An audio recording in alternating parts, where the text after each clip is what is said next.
I'm Aaron Mehta, Editor-in-Chief of Breaking Defense. I'm joined by Valerie and Sinna. She's our Congress and industry reporter. We're going to break down some of the news from day 2, look ahead to day 3 of the Sea Air Space Conference here in National Harbor, Maryland. Val, kind of the first big thing that we heard today was the SecNav's spoke and talked a little bit about the review that he launched in the last couple of weeks. Yeah, I heard it was a little bit of a dry conversation, not much there. Yeah, there wasn't a ton of hard news necessarily. Ultimately, what he said is we're going to do a review of reviews. He did the review in the last couple of weeks, came out, which showed major delays of 1 year to 3 years for a lot of key shipbuilding programs. Essentially, that review said, here's the issue. What the SecNav announced today is a review to say, now we're going to look at, now that we know the issues, we're going to look at how to solve them. It's a little bit of a Pentagon, bureaucracy, snake eating his tail a little bit here, but you get the point. The Navy has identified this as an issue. Now they're trying to get after the actual problem. There was also a little bit of a panel at the start of the day that you were paying attention to with the members from the House Armed Services Committee, right? Yes, there were 5 members of the House Armed Services Committee that just talked about a lot of issues that are just kind of perennial budget issues facing the Navy. The Navy, they would love to see more money put towards shipbuilding. They would love to see the Navy have a bigger budget. Obviously, this year, that's really kind of a non-starter given the budget caps. Right. And then on top of it, there's this major question about can funding be found for a second Virginia-class submarine? So you saw quite a lot of advocacy there from people like Representative Courtney, Representative Whitman that have skin in the game.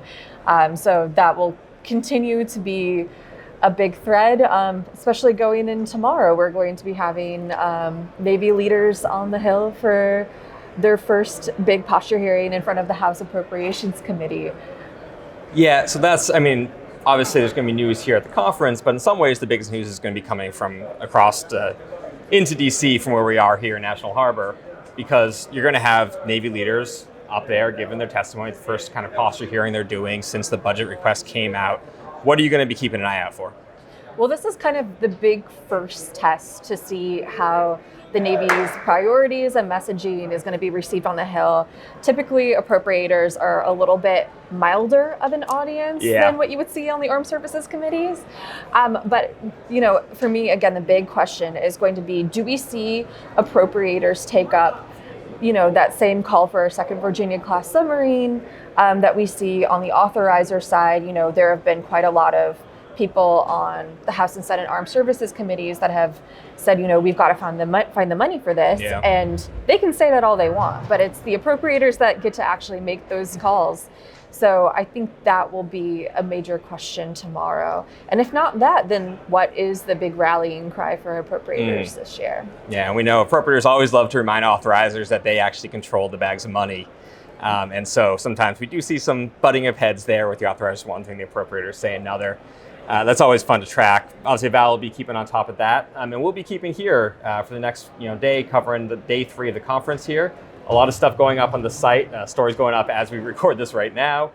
Please keep it on breakingdefense.com for as much information as you can possibly handle from the Sea Air Space Conference. Thanks for watching.